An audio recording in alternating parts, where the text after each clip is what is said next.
We sincerely want to get to the truth of the American people and justice for the survivors. That's what this investigation's about.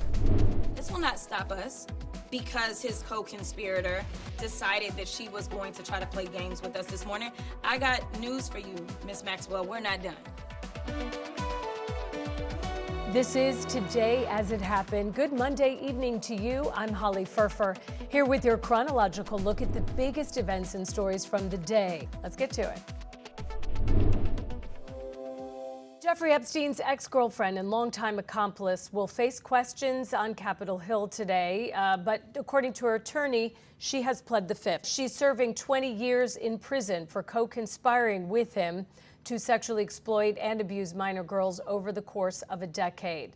She currently is serving her term in a minimum security prison in Bryan, Texas. She was moved there after her meeting with Deputy Attorney General Todd Blanche.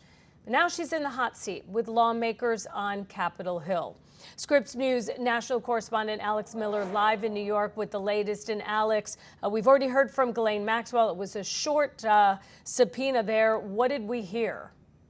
Well, Holly, it was in and out. It was a very quick deposition, and that is because, as you mentioned, Maxwell did indeed plead the fifth. She had a video deposition scheduled this morning with lawmakers on Capitol Hill. She's serving her sentence at that minimum security facility in Bryan, Texas, and that is where she took her deposition from. It was a video deposition. She took the fifth, and according to her attorney, via the chairman, James Comer, who just told us, she is seeking to have her sentence commuted. Now, that's something that she would have to do through President Trump, but clearly making it known to lawmakers on Capitol Hill. There were a number of questions that they wanted to ask her on both sides of the aisle about her involvement with Jeffrey Epstein and with many of the victims who have directly accused her of co-conspiring with her. But according to the chairman, she did not testify, and he wouldn't say whether she should have been moved. As you mentioned, she was moved by the Deputy Attorney General after he met with her last summer.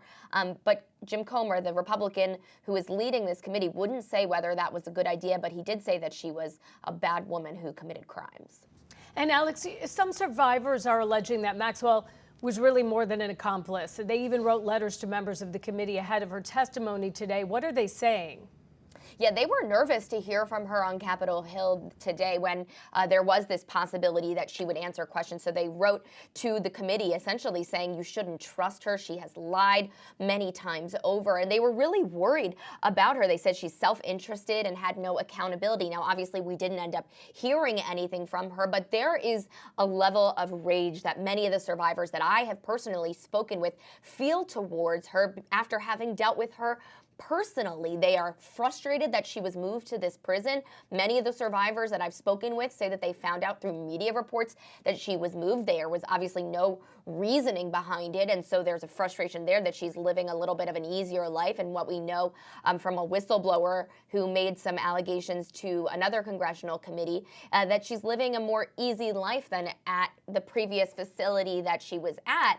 And even survivors that I've spoken with not only have accused her of, working with Jeffrey Epstein, being his girlfriend and helping facilitate many of his crimes, but they also accuse her of sexual assault themselves. So many of them see themselves as victims of her in more than one way. All right, Scripps News national correspondent Alex Miller live in New York for us. Thank you for that update, Alex. Controversy surrounding Jeffrey Epstein is mounting worldwide. UK Prime Minister Keir Starmer faces mounting pressure after multiple resignations tied to the Epstein scandal. Scripps News international correspondent John Beaver is live in London for us. And John, all right, let's start with those resignations. Where do things stand on that front right now? Yeah, this was incredibly damaging. Keir Starmer's chief of staff quit yesterday, and he said he took full responsibility for appointing Peter Mandelson to the role of UK ambassador to the US. Now, we heard, of course, earlier, I should say last week, that Peter Mandelson had closer ties to Jeffrey Epstein than he had admitted. So we had the Chief of Staff of Downing Street, very much the man in control behind the scenes, Morgan McSweeney. He was saying it was his fault that Peter Mandelson was appointed and tried to draw a line under it. But then we've had the Executive Communications Director, a man called Tim Allen. He stepped down today, saying that he was stepping down to allow a new team to be built at 10 Downing Street.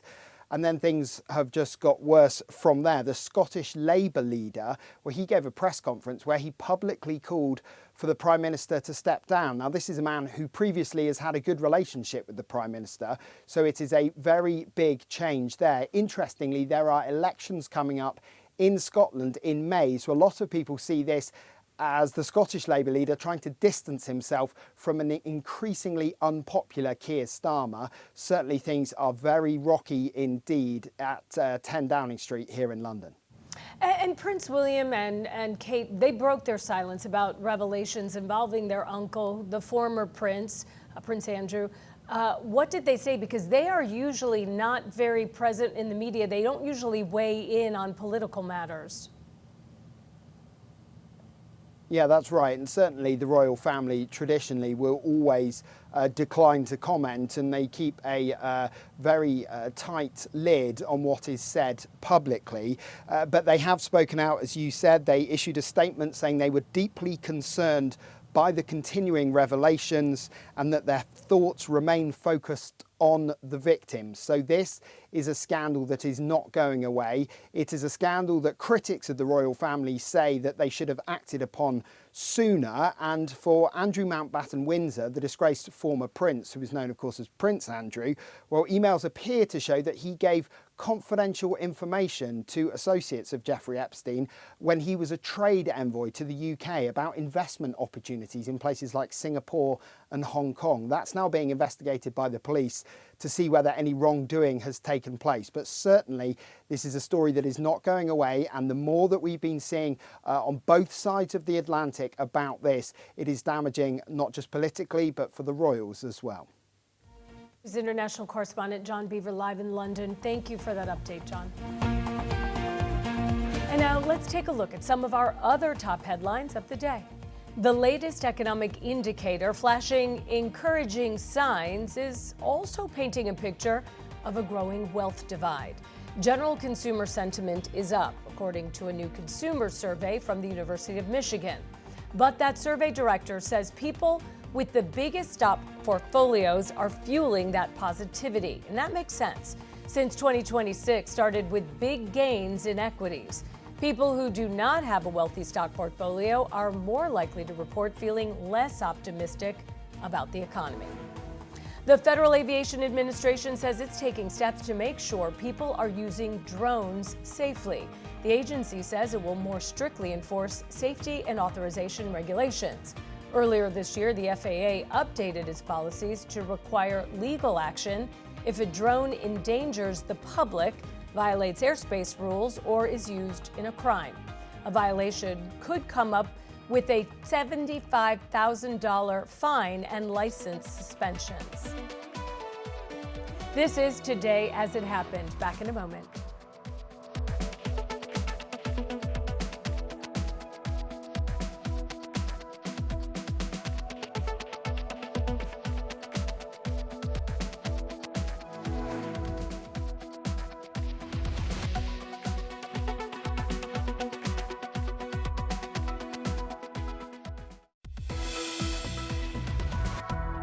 Welcome back to Today as It Happened. Let's check back in on our daily briefing of today's top stories. President Trump had choice words for Bad Bunny's historic and star-studded Super Bowl halftime show performance. After the Puerto Rican singer's headlining set, Trump took to Truth Social to complain, calling it, quote, absolutely terrible and an affront to the greatness of America. The rapper's star-studded show featured tributes to America and Latin American culture. It also featured surprise performances by Lady Gaga and Ricky Martin. Also appearances from Karol G, Cardi B, and Jessica Alba. Another memorable moment was when a couple of Bad Bunny fans got married during the performance. They originally invited the reggaeton star to their wedding, but he invited them to the Super Bowl instead. Elon Musk appears to be turning his focus from creating a settlement on Mars to the more immediate goal of sending humans to live on the moon. In a statement on X on Sunday, the billionaire said his company, SpaceX, has shifted its priorities to building a self-growing city on the moon. He argues that it could be achieved in less than a decade, compared with more than 20 years for a similar plan on Mars. Team USA won 2 gold medals yesterday, but Lindsey Vonn's comeback bid ended in a frightening crash. It happened during the Olympic downhill in Italy, where the 41-year-old American lost control within moments of starting, clipping a gate and pinwheeling down the slope. She broke her left leg and was airlifted to a hospital where she underwent surgery. Vonn's teammate, Breezy Johnson, did win the downhill, becoming only the second American woman to claim Olympic gold in that event.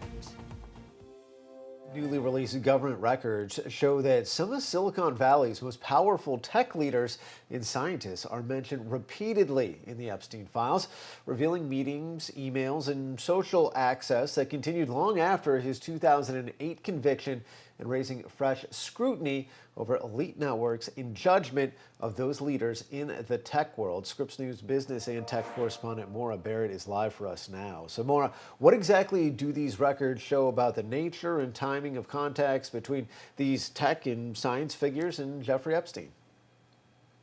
Well, Andrew, we've known for years that Jeffrey Epstein had friendships or business relationships with major tech figures like Elon Musk, Bill Gates, tech investor Peter Thiel, as Epstein had demonstrated repeatedly this longstanding interest in not only socializing with the tech elite, but making investments, these behind-the-scenes moves to influence technological innovation. So the thing is, now we're learning more about some of the relationships I just mentioned, as well as new names that are found in those millions of pages in the most recent release.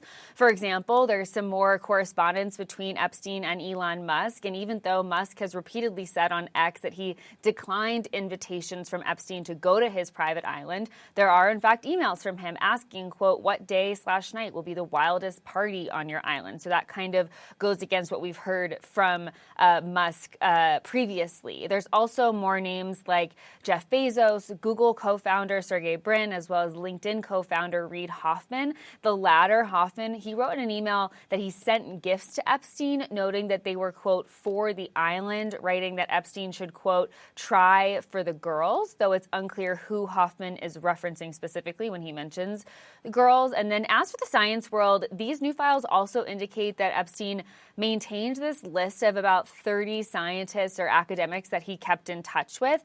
And there are a lot of names of scientists who contacted Epstein about funding opportunities to pay for studies that they were looking for, while others took this even a step further. And one of them is pretty disturbing. One virologist, Nathan Wolf, writing in 2013, proposing that Epstein fund a sexual behavior study of undergrads to test, quote, our horny virus hypothesis. Again, unclear what exactly that specifically references. Another Harvard theoretical physicist, Lisa Randall, visited his private island in the Caribbean. There's correspondence about that. She even joked about his house arrest following his conviction. Now, both of those scientists and the details were reported by the Nature Journal. And I should note, some of the correspondences are simple scheduling or indirect mentions. And the key point is that none of these individuals have yet been accused or charged with any actions or participation tied to Epstein's abuse and trafficking of minors, Andrew. Yeah, and that's an important point here. The context is so important in which these names appear. Have these individuals responded, explained why their names have appeared in these files? The other interesting element is the timing. A lot of these exchanges happened after that 2008 conviction. His correspondence with the Google co-founder Sergey Brin actually did date back to 2003. But in terms of responses, Elon Musk and Reid Hoffman have actually engaged in this very public dispute on social media over the last week since these files were released because both of their names were referenced, with some details. Musk going so far as agreeing with a commenter on social media saying that Hoffman should be arrested. Musk also maintained that he had, quote, some email correspondence with Epstein that could be misinterpreted, while Hoffman acknowledged that he met with Epstein on his private island, but said that it was, quote, for a fundraising visit. He maintained that a lot of his relationship was for fundraising purposes, and he did write on X that interacting with Epstein post-conviction is something he deeply regrets. Now, as for the scientist, the Nature Journal also reports that Wolf, the one looking to commission that study, says he regrets not recognizing how inappropriate it was, and that his association with Epstein continued. Randall also said something similar, saying that she was appalled by the extent of allegations and deeply regrets maintaining contact. But at the end of the day, as we talked about at the top, all of this just reveals how this convicted sex offender was able to remain embedded across these very elite networks for years, which then prompts this other round of questions about the judgment, the ethics of these individuals at these very high-profile institutions and companies, Andrew.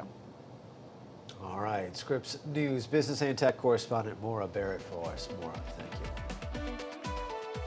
Up next on Today As It Happened. I'm John Matteries with some simple money moves that could mean a bigger tax refund for you and more money in your wallet this year. I'll show you some things you can do.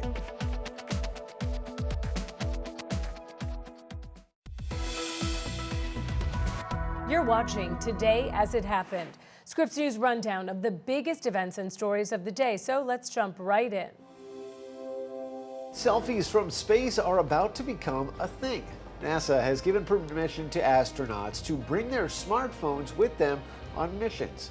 Before now, they had to leave their devices behind to use NASA-approved cameras to take pictures. The new policy has already taken effect and applies to the next mission, which is a SpaceX flight to the International Space Station. That could happen as soon as Thursday. Then next month, the first lunar mission in more than 50 years could launch.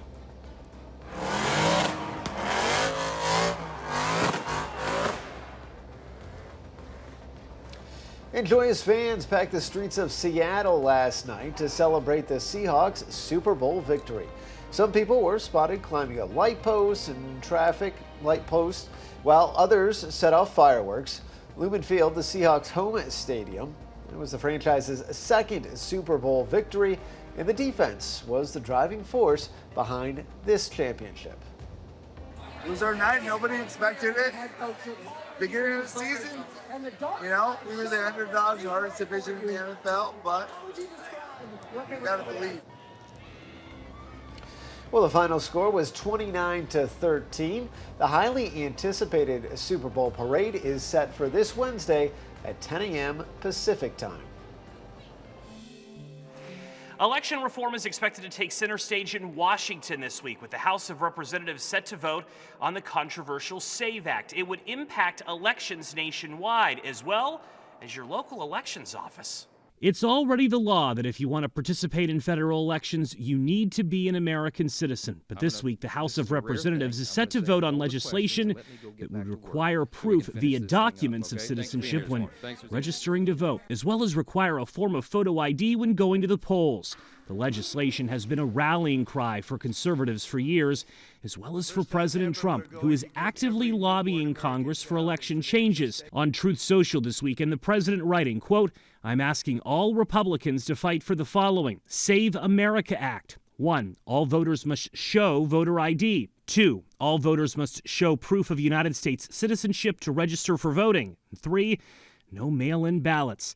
Democrats and progressive groups are actively fighting against the bill, arguing that citizenship proof at voter registration isn't practical for many. Democracy Docket reports, quote, "At least 21.3 million voters, around 9% American citizens of voting age, lack ready access to such documents, according to the Brennan Center for Justice analysis. If the legislation clears the House this week, its future in the Senate is murky at best, with Republicans likely needing to change filibuster rules in order for it to pass. One impact of this legislation, it does not include any new funding for local governments and local election offices, and they would be tasked with implementing many of the bill's provisions. Joe St. George, Scripps News Group, Washington. New tax laws could mean bigger refunds for millions of people this year. Now, if you'd like a boost, there is still time for some last-minute money moves to cut your tax bill and end up with more money in your wallet. Julie Varney looks forward to her tax refund. I usually save it. I'm a saver. Lucretia Tatum, meantime, plans to pay off some big expenses. Probably some bills, maybe vacation in the summer. Your refund may be bigger thanks to changes under the One Big Beautiful Bill. The thing that you hear the most about is the no tax on tips. CPA Roy Mitchell says millions of filers will benefit from a higher standard deduction. The standard deduction has been adjusted for inflation. Do the math. If you own a home, itemizing could mean more money back. So individuals can now deduct up to $40,000 for state and local taxes. There's good news for parents of children under 18 with an increased child tax credit. It used to be $1,700. That is now going up to $2,200. Seniors, meantime, should benefit from a new deduction of up to $6,000. Do you anticipate seniors getting a bigger tax refund this year? I anticipate seniors having lower taxes, yes. To maximize your tax refund before April, Lisa Green-Lewis with TurboTax says don't rush, but don't procrastinate. People that wait until the last minute, they tend to leave important receipts out for deductions and credits they're eligible for. Before you file, she says, max out deductions that you control, like contributions to a traditional IRA or HSA, deduct eligible self-employment expenses, and claim educator and student loan interest deductions, among others. So don't wait. Uncle Sam could be bringing an extra bonus come refund time. Especially fresh off Christmas time for a lot of folks. And that way you don't waste your money. John Mattery, Scripps News Group. Coming up on Today's It Happened. I think the trauma of this experience will stay with baby Amalia's parents for the rest of their lives. They were terrified that their baby was going to die in detention.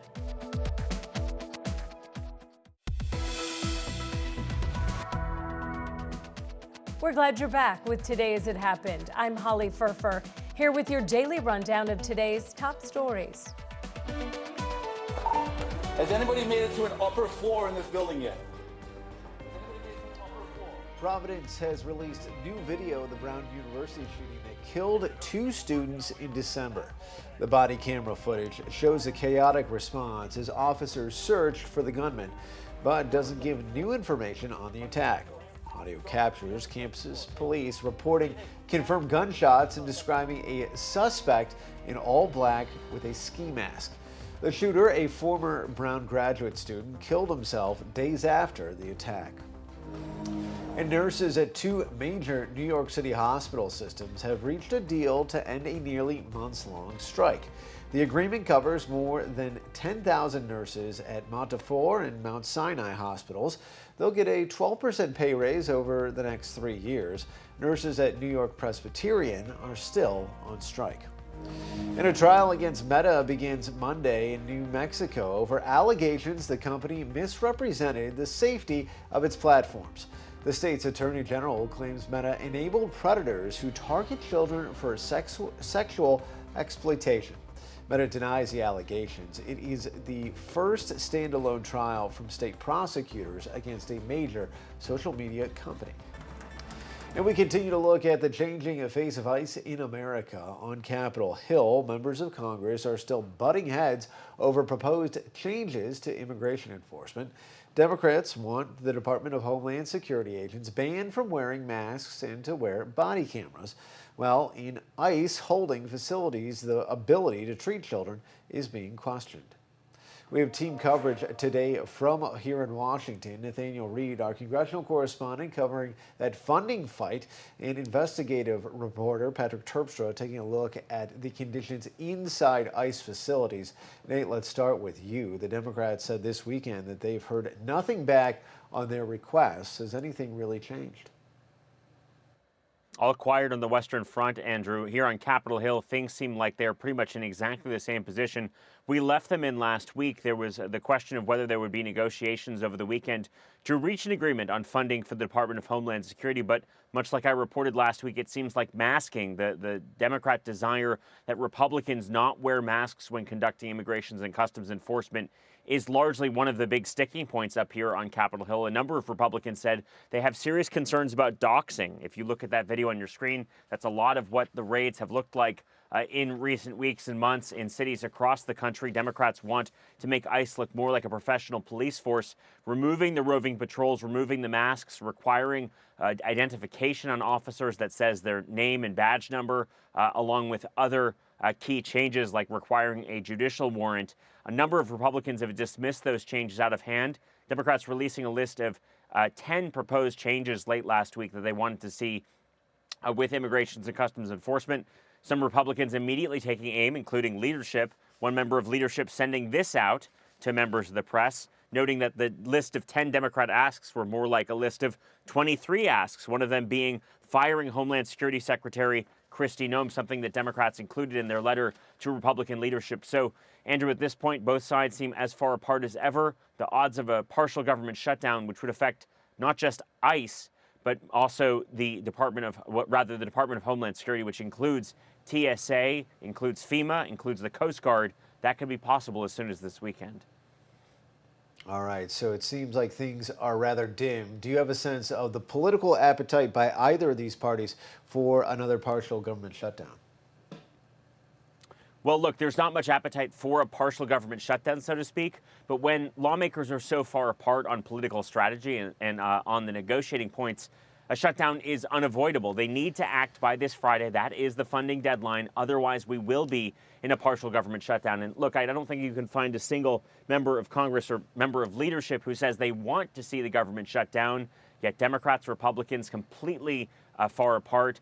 Republicans saying they want to fund the Immigrations and Customs Enforcement and the Department of Homeland Security, give them their usual funding. Democrats saying that they will only do so if there are major changes to the way that ICE operates. Remember, even if we are in a partial government shutdown, Andrew, the Department of Homeland Security, specifically ICE, got billions of dollars in extra funding, tens of billions of dollars that runs through 2029 for them to continue to conduct that ramped up Immigrations and Customs Enforcement. Even if we're in a government shutdown, Andrew, ICE will continue to do its job in the streets. Again, that is part of the concern here with allowing a partial government shutdown to take place, because it would really only affect some of the other key areas. FEMA, TSA employees, Coast Guard, that desperately need that funding. Otherwise, we could see furloughs or workers having to work indefinitely without pay. All right, Nate Reed on Capitol Hill. Nate, thank you. Patrick, let's get to you now. Hundreds of migrant children have been held at a for-profit jail in Dilley, Texas, where there have been reports about inadequate medical care. The attorney for one family says authorities failed to provide medications for toddlers suffering from respiratory distress. What more can you tell us? Well, Andrew, this is another case involving a child and reports of inadequate medical care at an ICE detention facility. Over the weekend, we started to get information involving an 18-month-old girl. Her name is Amalia, and she was detained along with her mother and father at the Dilley Detention Center down in Texas. If that sounds familiar, that is because it is the same place that was holding that 5-year-old little boy, Liam, who was seen with the bunny hat. This 18-month-old, apparently her condition really started to deteriorate once she was inside that detention center at Dilley. She started suffering from vomiting, diarrhea, and sky-high fevers. She had been there for 60 days, even though courts have said that the longest any child should be in this facility is 20 days. So she'd been held far beyond that. She was rushed to the hospital, where she remained hospitalized for 8 days before her release from that hospital, when she was then sent with her parents back to the Dilley Detention Center. At that point, according to her attorney, she was unable to get all of the medical and nutrition care that she needed. A big issue at Dilley has been with complaints about the drinking water there. A number of migrants saying that they will not drink the water there because it has a very powerful, strong chlorine taste. That was the case here as well. So for a while, the attorneys have been trying to get the release of this 18-month-old and had no success. But then Friday, they filed what's known as a habeas corpus petition. It's essentially legal action demanding to see a judge. And at that point, all of a sudden, DHS released them, according to the attorney. Baby Amalia is now safe with a sponsor family that is helping to take care of her, helping her heal, helping her get medical appointments that she needs. But I think the trauma of this experience will stay with baby Amalia's parents for the rest of their lives. They were terrified that their baby was going to die in detention. And just moments ago, we got a reaction from the Department of Homeland Security. A spokeswoman, Tricia McLaughlin, saying that reports of inadequate medical care for this 18-month-old are false. She says that detainees there get top-notch medical care and have access to emergency care 24/7. But the Scripps News investigative team for months has been reporting about complaints involving medical care and children at Dilley, including children saying that they suffer stomach aches, that they don't get enough food, and another issue that the lights are on 24 hours a day, so sleep is very difficult. In addition to that, a number of families saying that they are not getting the kind of educational services that they feel that their children need. All of this a big change from in years past when families like this would have been given parole, allowed to stay in the country at home as their cases are playing out. With this second Trump administration, though, many of these families are being locked up at this detention center in Dilley, Texas, along with their children. Andrew. And Patrick, I understand there's a question about belongings that are missing to the family. What more can you tell us there? Yeah, that's what the lawyer was just telling me a short time ago, that apparently she says ICE is refusing to turn over the birth certificate and the vaccine record for the child, as well as a nebulizer and other medicine. So unclear if this is something that they're going to be able to work out, but it shows you how quickly this release happened. And again, they had tried to secure the release of this child in the previous days, but it was only when they filed that habeas corpus petition and the prospect of having a judge taking a closer look at this case was this 18-month-old release. But again, that 18-month-old now out. Her attorney is not saying exactly where this family is, other that they are back in the United States and still hoping to have their asylum case prosecuted. This family originally from Venezuela. Andrew. All right, Scripps News investigative correspondent Patrick Terpstra for us. Patrick, thank you. Up next on Today As It Happened. We believe our mom is still out there. We need your help.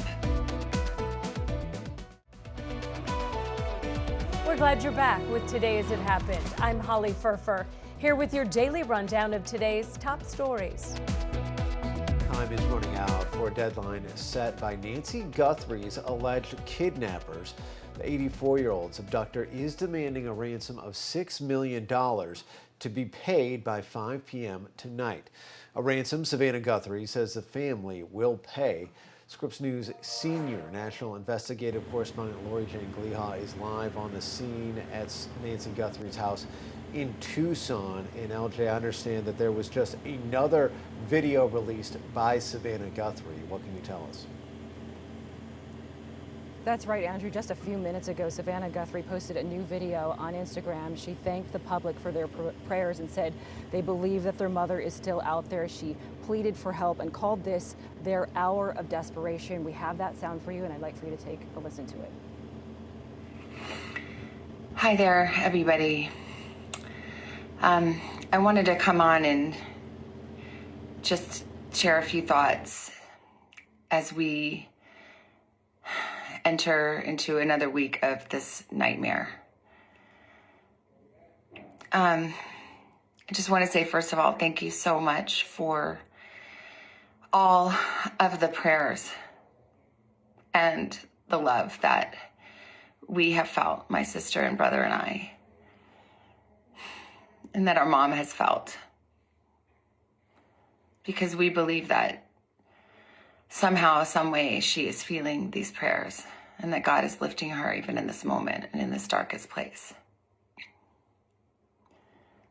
We believe our mom is still out there. We need your help. Law enforcement is working tirelessly around the clock trying to bring her home, trying to find her. She was taken and we don't know where. And we need your help. So I'm coming on just to ask you, not just for your prayers, but no matter where you are, even if you're far from Tucson, if you see anything, if you hear anything, if there's anything at all that seems strange to you, that you report to law enforcement.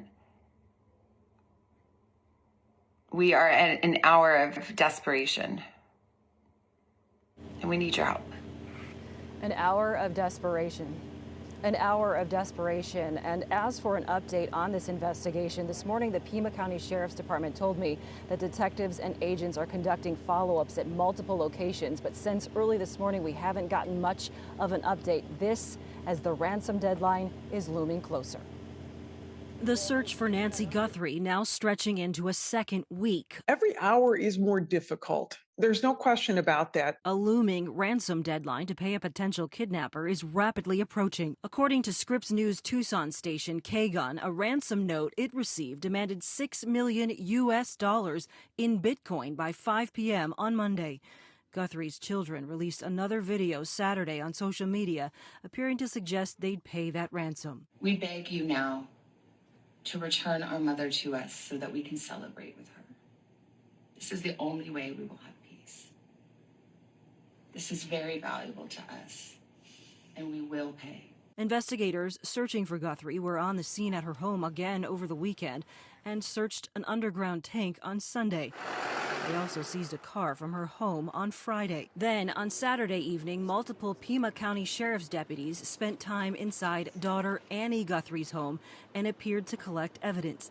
That home was the last place Nancy Guthrie spent time eating dinner and playing games with family before her disappearance from her own home. They're being more thorough. They're going back into the crime scene. They're looking again, and they're looking at everywhere that they possibly could have missed. Investigators say they still have not identified any suspects, persons of interest, or vehicles connected to this case. And again, Andrew, we don't know the validity of those ransom notes or if the person who sent them actually has Nancy Guthrie. The FBI has said repeatedly it's up to the family if they want to respond to these messages. And you saw Savannah did just that. It's the first video we've seen that she's posted alone with just herself in that video, Andrew. Yeah, and we know about obviously the ransom demands, but any additional messages from the alleged kidnapper since that one described the ransom request? Yeah, I can tell you that the Pima County Sheriff's Office told us on Friday, or released a statement on Friday saying that they were aware of another message that had come out, but at this point we don't know who sent that message, what the content of that was, or whether it was the same person from the previous messages, Andrew. All right, Scripps News senior national investigative correspondent Lori Jane Gleehoff for us in Tucson. Coming up on Today's It Happened. Epstein's lawyers synopsized and quoted Trump is saying that that Jeffrey Epstein was not a member of his club at Mar-a-Lago, but he was a guest at Mar-a-Lago, and he had never been asked to leave. And that was redacted for some indeterminate, inscrutable reason. Welcome back to Today's It Happened. I'm Holly Furfer. All right, let's jump right back into our rundown of the top stories of the day. And the Justice Department has released more than 3.5 million pages of documents related to Jeffrey Epstein since December. Those files include thousands of videos and pictures. High-profile names like Donald Trump, Bill Clinton, and Elon Musk all appear in the documents. But the DOJ says that doesn't imply criminal wrongdoing.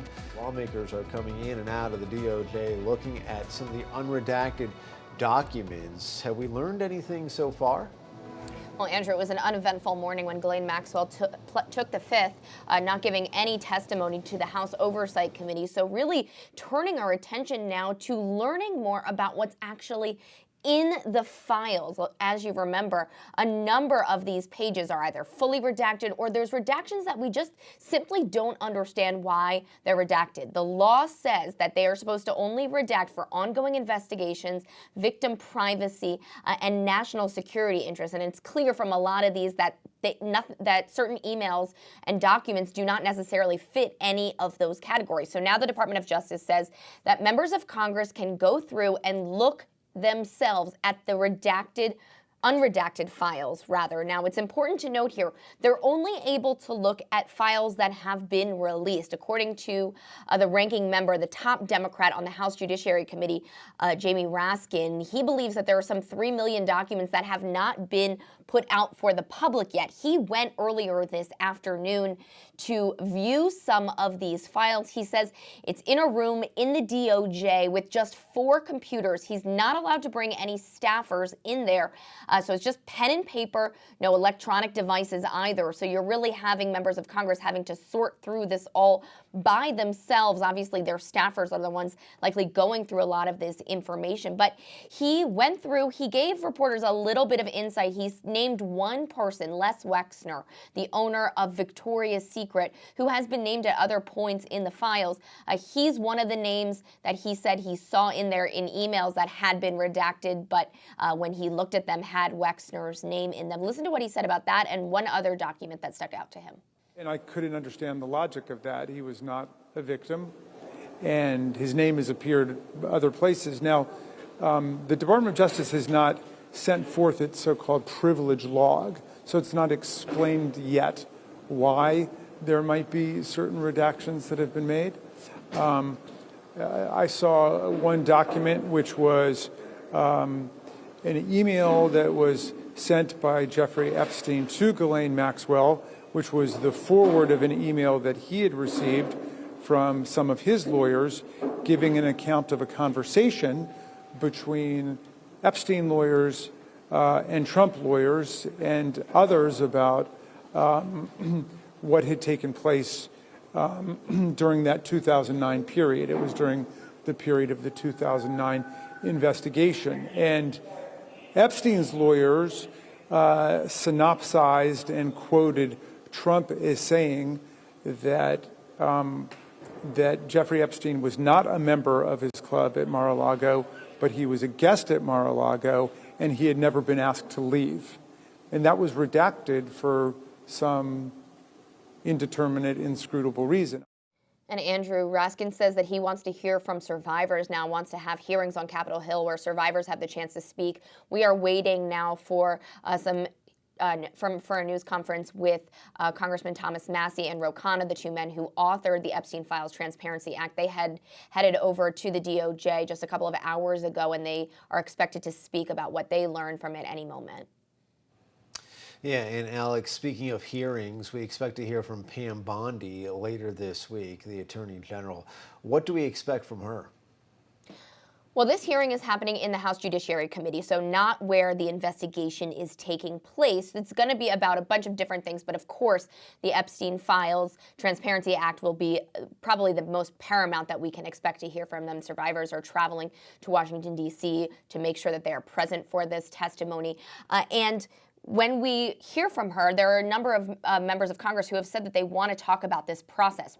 Why did they redact certain pieces of information? Why were survivors' names left unredacted? There are a lot of questions to answer about the process for these redactions. Remember, we didn't get these 3.5 million files until about 6-7 weeks after the deadline. And the reason that the DOJ gave was that they were giving extra care and concern to making sure these victims' names were redacted, and that just did not happen. More than 100 survivors said that their names were made public there. So a lot of questions for Pam Bondi, likely regarding all of that.